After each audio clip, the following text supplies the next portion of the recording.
प्रिय विद्यार्थियों, हिंदी परिवार की इस पाठशाला में आपका हार्दिक अभिनंदन स्वागत है। कक्षा 10 के हिंदी के पाठ्यक्रम के अंतर्गत आज हम खंड काव्य को लेकर के इसकी शुरुआत करने वाले हैं।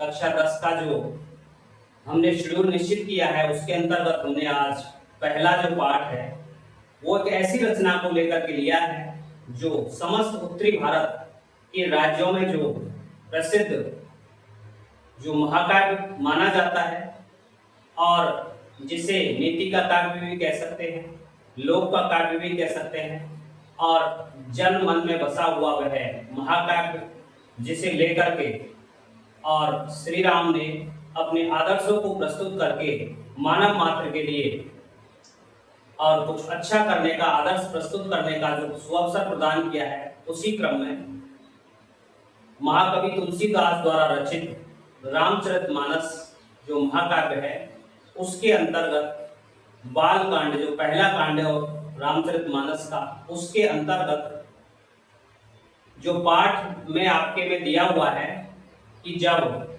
श्री राम लक्ष्मण अपने गुरु के साथ में सीता स्वयंवर में पहुंच जाते हैं, उसी समय प्रिय विद्यार्थियों होता क्या है कि श्री राम के द्वारा जो वहां स्वयंवर की शर्त थी उसके अनुसार जो धनुष था शिव जी का, उस पर प्रत्यंचा चढ़ाई जाती है और प्रत्यंचा चढ़ाने से पहले जब राम ने उसको टच किया है, स्पर्श किया है, तो वह धनुष है वो टूट जाता है और इस धनुष टूटे हुए धनुष की जो टंकार है उसको सुनकर के परशुराम जी आ जाते हैं, क्योंकि उनके जो देव हैं, उनके जो प्रभु हैं शिव जी, उनका वो धनुष था और वो इस सोच में पड़ जाते हैं कि ये धनुष आखिर किसने तोड़ा।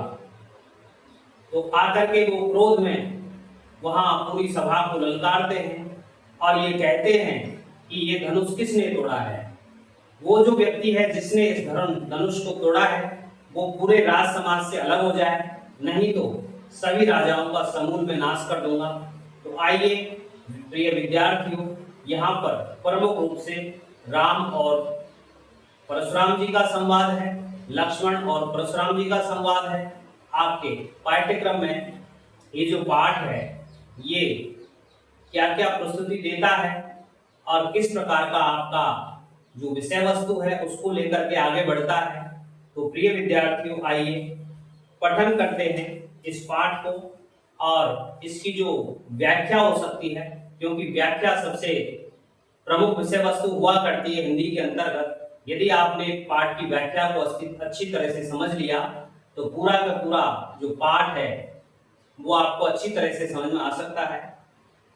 इस पाठ को समझने से पहले प्रिय विद्यार्थियों कुछ बातें हैं जो बहुत महत्वपूर्ण हैं आपके लिए, उनको मैं बताना चाहूंगा कि ये जो तुलसीदास जी हैं वो देखिए प्रिय विद्यार्थियों, हिंदी साहित्य के अंतर्गत एक कालखंड आया था जिसे भक्ति काल कहा जाता है और उस भक्ति काल के अंतर्गत दो धाराएं, भक्ति की जो धाराएं हैं प्रचलित हुई थी।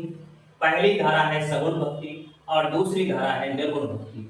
तो सगुण भक्ति धारा के अंतर्गत जो राम काव्य को लेकर के रचनाएं रची गई, उनमें अर्थात राम भक्ति को आधार बनाकर जो ग्रंथ लिखे गए, जो रचनाएं लिखी गई, उनके प्रमुख कवि के रूप में तुलसीदास जी हमारे सामने आते हैं।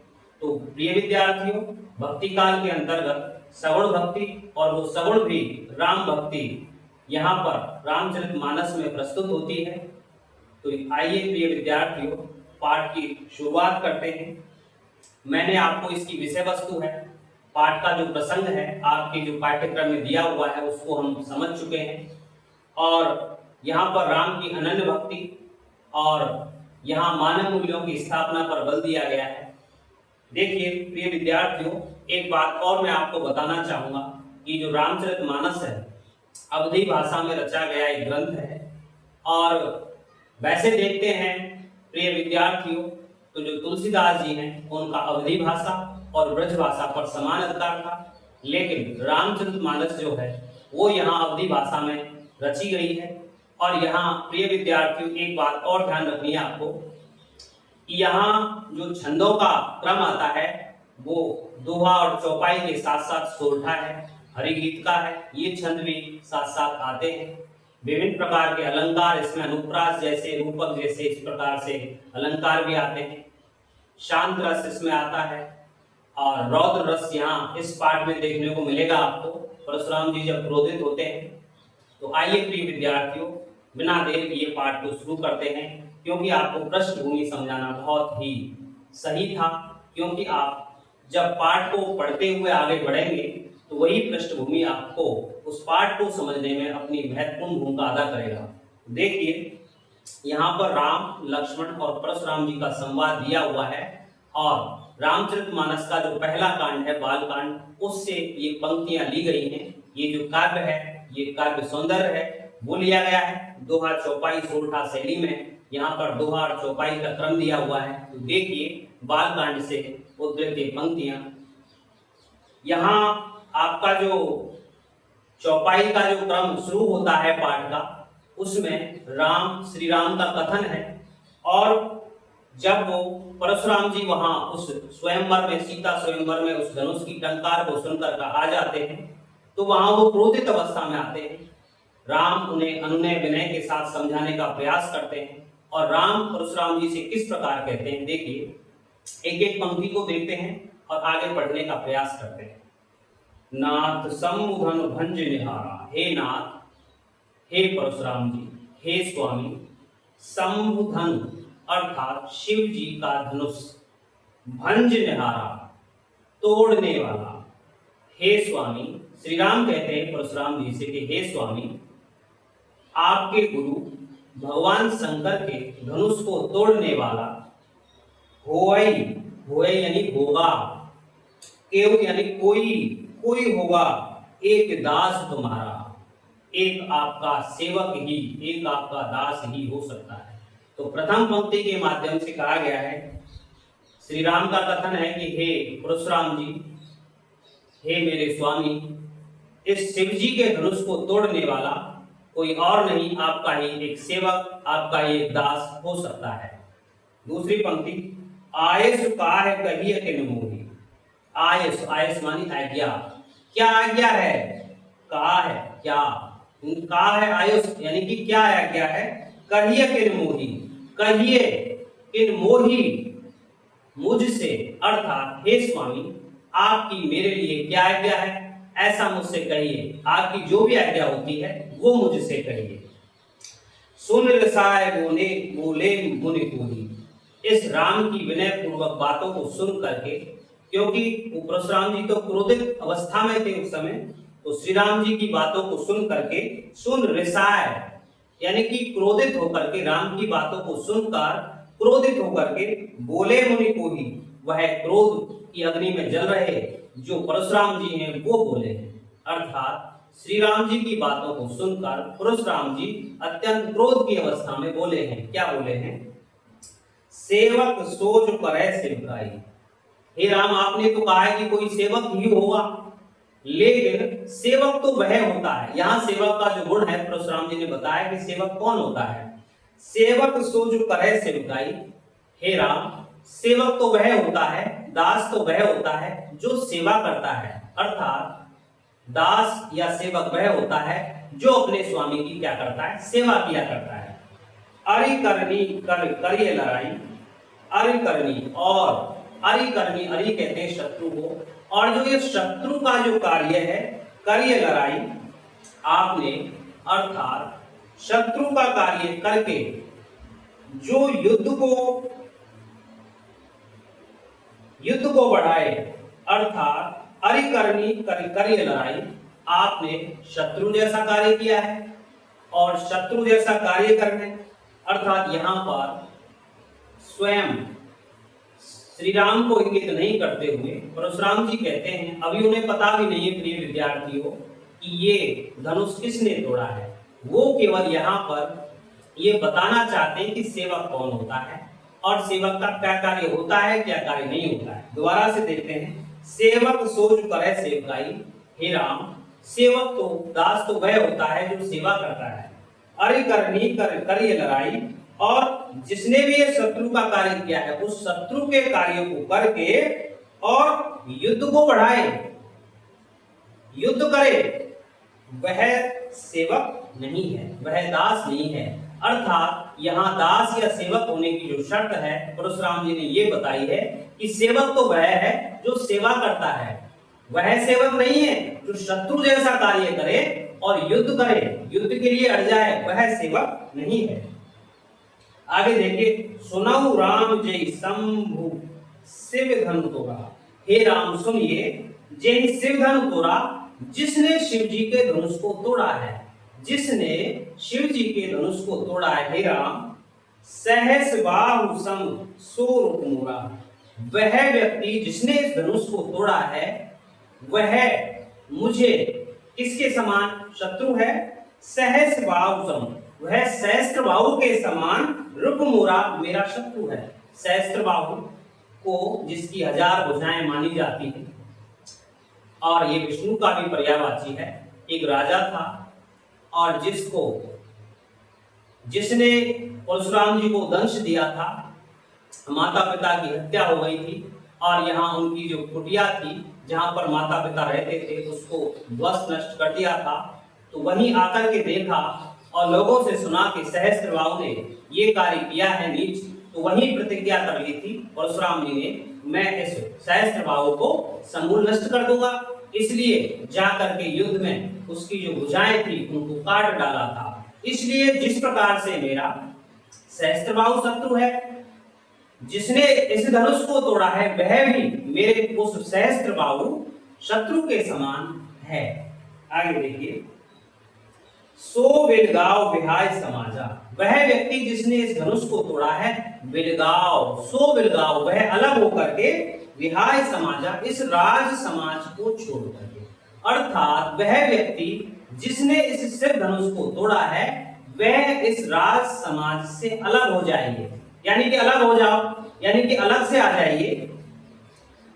नैते मारे जय हैं, नहीं तो मारे जाएंगे सब राजा, पूरे का पूरा जो राज समाज है, जितने भी राजा हैं वो सब मारे जाएंगे। उसके चक्कर में अच्छा ये रहेगा कि सब राजा बच जाएं, सब पर मेरी क्रोध अग्नि नहीं पड़ जाए। इसलिए वो व्यक्ति, वो प्राणी अलग होकर के राज समाज से, राजाओं से अलग होकर के आ जाए जिसने इस शिव जी के धनुष को तोड़ा है, नहीं तो ये सारे के सारे राजा मार दिए जाएंगे, इनका वध कर दिया जाएगा।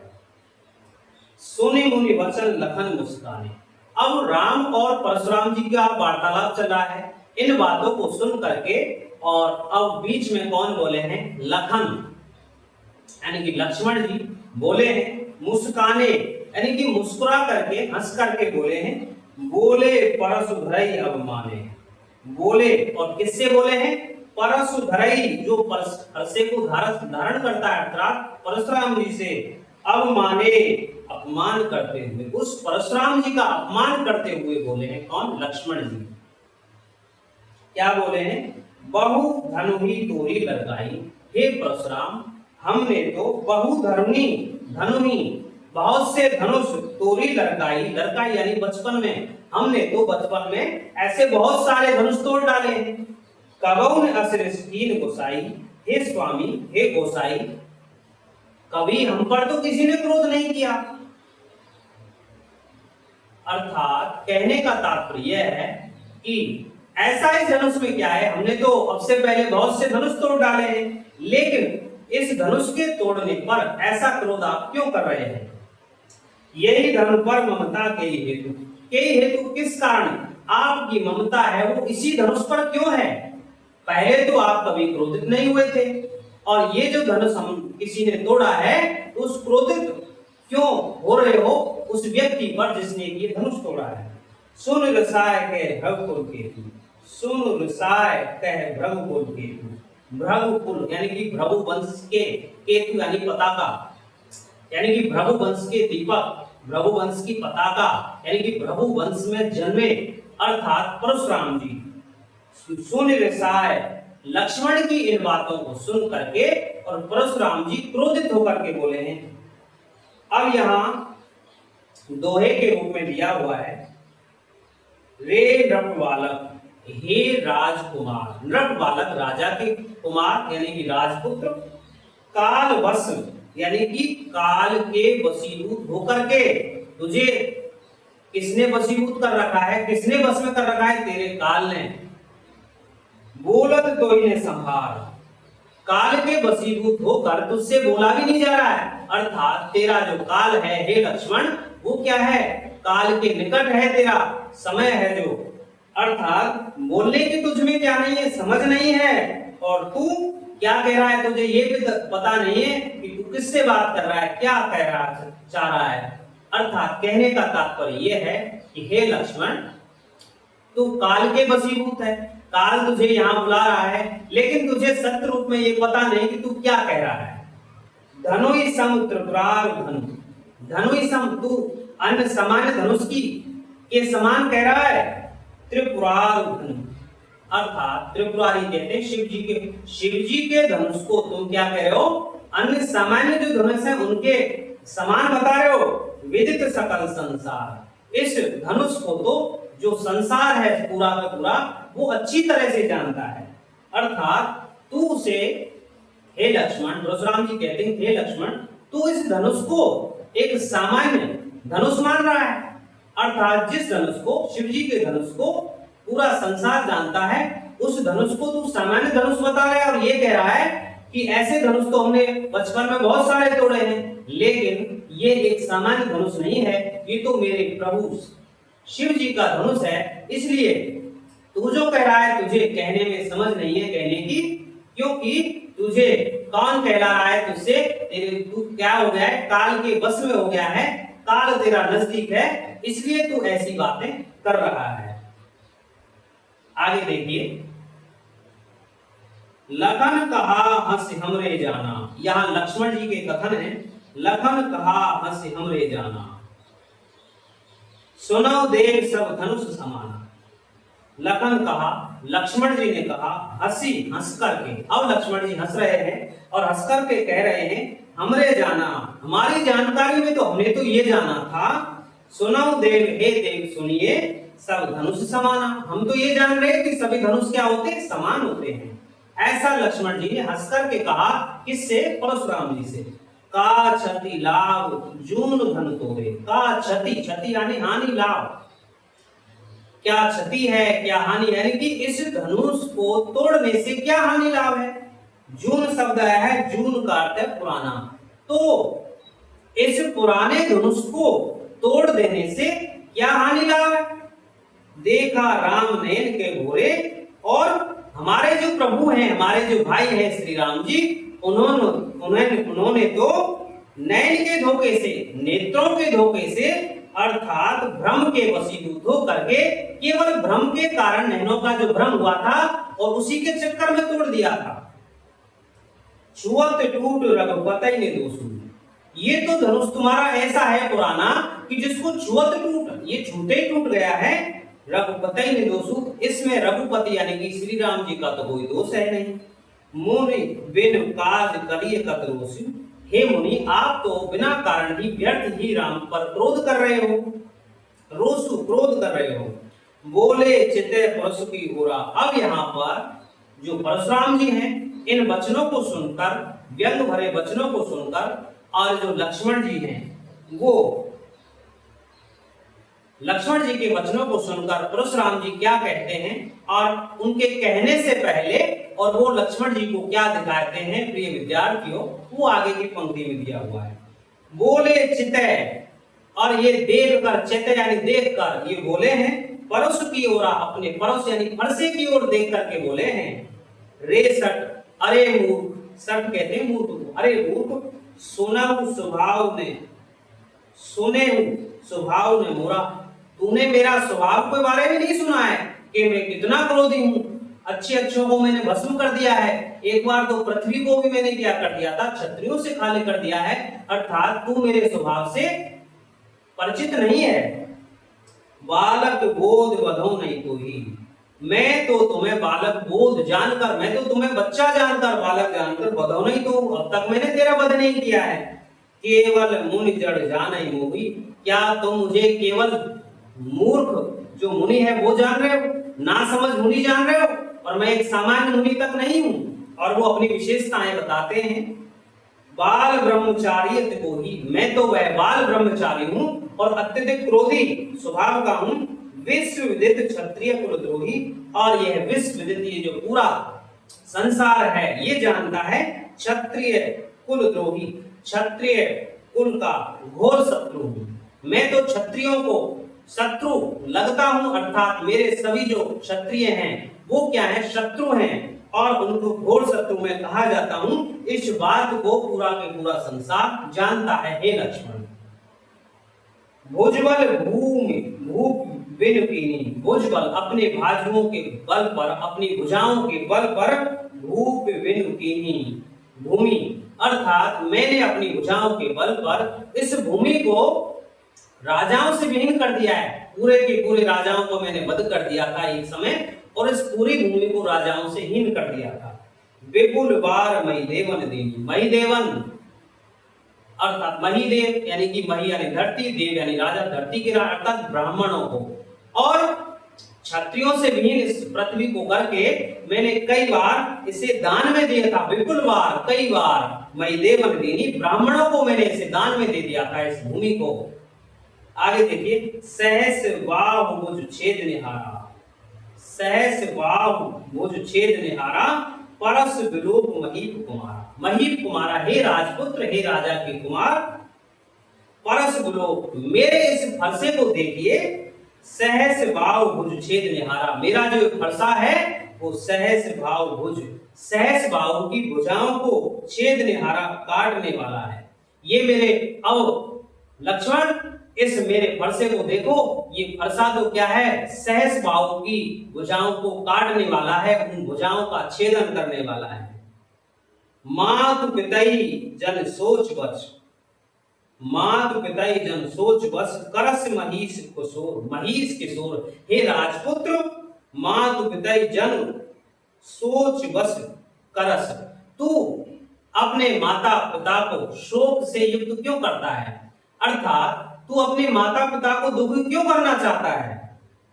गर्भन के अर्भक दलन, गर्भन के अर्थात गर्भ में पल रहे, कहने का तात्पर्य है कि उन क्षत्राणियों के, क्षत्रियों की औरतों के गर्भों में पल रहे अर्भक दलन, अर्भक, अर्भक अर्थात भ्रूण या बच्चा, क्षत्राणियों के गर्भ में पल रहे भ्रूण या बच्चे को दलन, कुचलने वाला, उनका नाश करने वाला, परस मोर अति घोर, मेरा जो फरसा है बहुत कठोर है, बहुत घोर है, अर्थात मेरे इस फरसे में कितनी ताकत है कि ये क्षत्राणियों के गर्भ में पल रहे जो शिशु है, बालक है या भ्रूण है, उसको भी नाश कर देता है, ऐसा मेरा यह है फरसा है, तू इसकी ओर देख।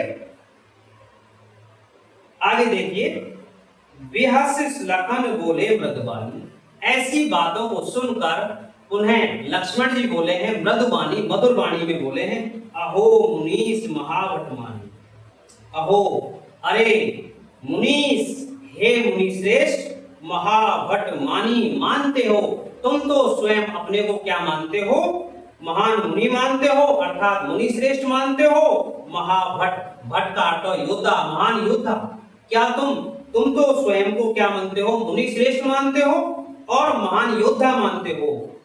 पुनि पुनि मोहि दिखाव कोठारू, आप बार बार में मुझे, पुनि पुनि बार बार में मुझे आप कई कुल्हाड़ा दिखा रहे हो, कोठारू कुल्हाड़ा, चहत उड़ावन फूंक पहाड़ू, चहत उड़ावन, आप तो उड़ाना चाहते हैं, फूंक पहाड़ू, एक फूंक में ही आप पहाड़ को उड़ाना चाहते हैं, अर्थात आप तो असंभव कार्य करना चाहते हैं। जैसे कोई व्यक्ति फूंक के माध्यम से पहाड़ को उड़ाने का प्रयास करते हैं, उसी प्रकार से आप भी फूंक से पहाड़ को उड़ाने जैसा कार्य कर रहे हैं, अर्थात आपके इस फरसे को बार बार दिखाने से हम क्या भयभीत हो जाएंगे, अर्थात ये बात उसी प्रकार से संभव नहीं है जिस प्रकार से कोई व्यक्ति अपनी फूंक के द्वारा उस पहाड़ को उड़ा देना चाहता है। यहाँ कुमड़वतिया को नहीं, यहाँ यानी यहाँ कुमड़वतिया, कुमड़े का फूल, अर्थात कुमड़े की बाती, कहने का तात्पर्य ऐसा पौधा, अर्थात इसको कहते हैं प्रिय विद्यार्थियों छुई मुई का पौधा। यहाँ कुमड़वतिया कोई नहीं, यहाँ कोई छुई का पौधा नहीं है।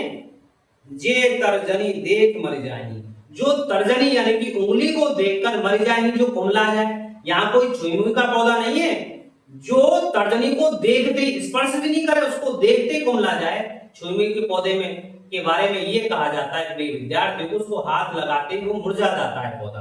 देखिए बेटा, इसमें शब्द आया है तर्जनी। आपको उंगलियों की पहचान होनी चाहिए। तर्जनी उंगली बिल्कुल अंगूठे के पास वाली जो उंगली होती है, मध्यमा यानी कि बीच की उंगली और अंगूठे की उंगली जो होती है उसके बीच में जो होती है तर्जनी उंगली होती है। तो यहाँ तर्जनी कह दिया गया है, तो किसी भी उंगली के बारे में कहा जा सकता है, लेकिन जो मूल अर्थ होता है तर्जनी का, वो ये उंगली हो सकती है। ये उंगली का अर्थ होता है तर्जनी, ये उंगली तर्जनी होती है। लेकिन यहाँ कहा गया है एक सामान्य उंगली के लिए कि एक उंगली को देख करके जिस प्रकार से छुई का पौधा जो मुरझा जाता है, उसी प्रकार से आप मैं इस प्रकार से डराना चाहते हो, लेकिन यहाँ पर कोई छुई का पौधा नहीं है। आगे देखते हैं। मैं कछुकहा सहित अभिमाना, देख कुठार सरासन बाना। देख कुठार सरासन बाना, देख कुठार यानी कि आपके उस कुठार को, इस कुल्हाड़े को देख करके सरासन बाना, और धनुष बाण को देखकर मैंने तो आपके इस कुठार यानी कि फरसे को देखकर, इस कुल्हाड़े को देखकर और सरासन बाना और धनुष बाण को देखकर मैं कछुकहा सहित अभिमाना।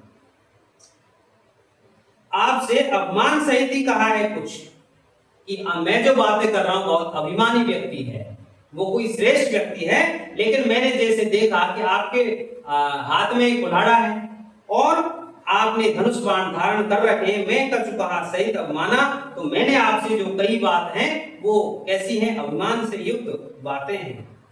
भृगुसुत समझ जनेऊ बुलेऊ की, भृगुसुत यानी कि भृगु के पुत्र अर्थात परशुराम समझ, मैंने आपको परशुराम समझ करके जनेऊ बुलो की, और क्या देख करके, जनेऊ को देख करके, यज्ञोपवीत देख करके, जो गर्दन में जो टांगा जाता है ब्राह्मण जिसको यूज में लेते हैं, उपयोग में लेते हैं, तो मैंने वो पवित्रता का प्रतीक है प्रिय विद्यार्थियों, यज्ञोपवीत जो जनेऊ होता है, मैंने तो आपके गले में इस जनेऊ को देख करके अर्थात यज्ञोपवीत को देख करके और आपको परशुराम समझ करके जे जो कछु कहे सहो ऋष रोकी, जो कुछ भी कहा है सहो ऋष रोकी, जो भी कहा है वो अपनी क्रोध को रोक करके कहा है। सुर महिषुर हरिजन और गाई, सुर यानी देवता, महिषुर यानी ब्राह्मण, हरिजन यानी कि भक्तजन, भगवान के जो भक्त हैं वो, और गाय, ये चार चीजें लक्ष्मण जी ने बताई यहाँ पर। सुर यानी कि देवता, महिषुर यानी कि ब्राह्मण, हरिजन यानी कि भक्त लोग, और गाय देवता, ब्राह्मण, भक्त लोग और गाय। हमरे कुल इन पर ने सुराई, सुराई यानी शौर्य का प्रदर्शन, हमारे कुल में इन पर कोई शौर्य नहीं दिखाता, ताकत को नहीं दिखाता। इन चार चीजों को हमारे कुल में, हमारे वंश में ताकत नहीं दिखाई जाती, शौर्य नहीं दिखाया जाता। बधे पाप, बधे पाप, लक्ष्मण जी कह रहे हैं परशुराम जी से, प्रिय विद्यार्थियों, कि यदि मैं आपका वध करता हूं, अब कीरत भारे, बधे पाप, यदि मैं आपका वध करता हूं तो मुझे पाप लगता है, क्योंकि आप ब्राह्मण हो, आपने यज्ञोपवीत धारण कर रखा है, और अपकीरत हारे, और यदि आपसे मैं हार जाता हूं तो मुझे अपयश मिलता है। ये ऋषि से आप हार गए, अर्थात कहने का तात्पर्य यह है कि लक्ष्मण जी कह रहे हैं कि यदि मैं आपका वध करता हूं तो मुझे पाप लगेगा, और यदि, क्योंकि तुम ब्राह्मण हो, चार चीजें बताई हैं ऊपर कि देवता, ब्राह्मण और जो भक्त लोग हैं और गाय, इनको हमारे कुल में क्या नहीं किया जाता, परेशान नहीं किया जाता, इन पर शौर्य नहीं दिखाया जाता, इसलिए आप ब्राह्मण हो, उनमें से एक हो। तो यदि मैं आपका वध करता हूं तो मुझे पाप लगेगा, अपकीरत हारे, और यदि मैं हार जाता हूं तो मुझे अपयश मिलेगा।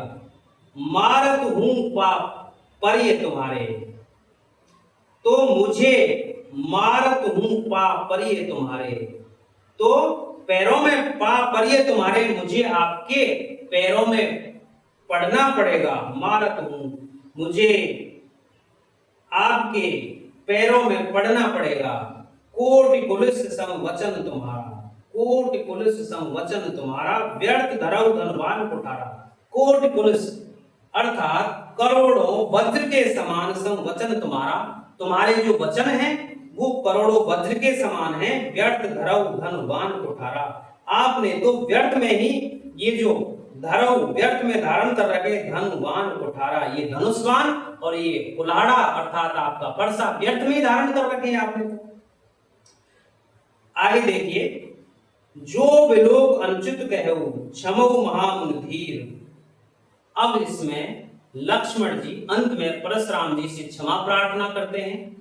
जो विलोक अनुचित कहू, इन्हें देख करके आपके शौर्य के प्रति इन धनुष्मान और कुठार यानी कि फरसे को देखकर जो विलोक अनुचित कहू, इन्हें देखकर मैंने जो आपसे अनुचित कहा है, क्षमाऊ महामुन धीर, हे धैर्यवान ऋषि आप मुझे क्षमा कर दीजिए। सुन सरोस भृगुवंश मुनि, इस प्रकार से सरोस क्रोधित होकर के भृगुवंश मुनि अर्थात परशुराम जी बोले गिरा गंभीर, गंभीर वाणी में, क्रोध सहित गंभीर वाणी में बोले हैं। तो यहां तक प्रिय विद्यार्थियों, आपके पाठ्यक्रम में जो हमने आज पाठ लिया है वो राम लक्ष्मण और परशुराम संवाद, जो कि रामचरितमानस के बालकांड से लिया गया है। प्रिय विद्यार्थियों, आपको ये जो व्याख्या है मुझे विश्वास है कि पूरी तरह से अच्छी तरह से समझ में आ गई होगी। और यदि आप किसी भी पंक्ति में कमजोरी महसूस करते हैं और यदि ऐसी इच्छा रखते हैं कि ये दोबारा से आए तो मुझे कमेंट्स करना और मैं प्रयास करूंगा और अच्छी तरह से समझाने का। प्रिय विद्यार्थियों, अगले पाठ को लेकर के और हम पुनः हाजिर होते हैं। और आपको ये भी बताना चाहता हूं प्रिय विद्यार्थियों कि जैसे ही ये आपकी व्याख्या खंड होंगे तो आपके जो प्रश्नोत्तर हैं जो प्रमुख रूप से आते हैं उनको मैं आपको विशेष सत्र लेकर के आऊंगा। इसलिए प्रिय विद्यार्थियों, इस हिंदी परिवार की ओर से जो शिक्षा की अलग हिंदी के विकास को लेकर के जो अलग जगाई गई है उस कार्य में आप हमारा सहयोग करें, चैनल को अधिकाधिक सब्सक्राइब करें और करवाएं। धन्यवाद।